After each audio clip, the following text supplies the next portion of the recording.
बिस्मिल्लाहिर्रहमानिर्रहीम। ये दोस्तों एक आज पुराना कबूतर आप लोग को दिखा रहा हूँ।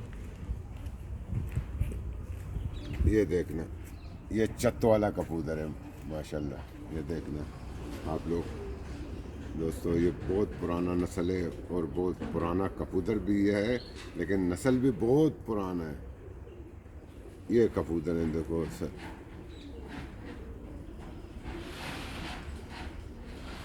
ये आंखें देखना दिखा रहे हैं आपको।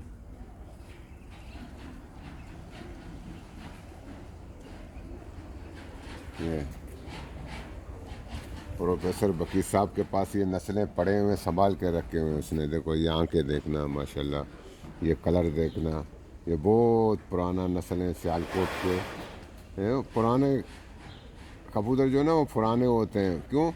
अगर आप इसको बनाओगे, पहले बुनियाद मजबूत करा। ये वही बुनियादी कबूतर है, जैसे घर इंसान बनाता है उसका बुनियाद मजबूत करते हैं, तो इसी तरीके से ये बुनियाद है। बाद में जैसा कलर बनाओ, जैसा आंखें बनाओ, जैसा क्रॉस करो, आप लोग का अपना अच्छा सोच होगा तो इंशाल्लाह अच्छा ही बनता जाएगा।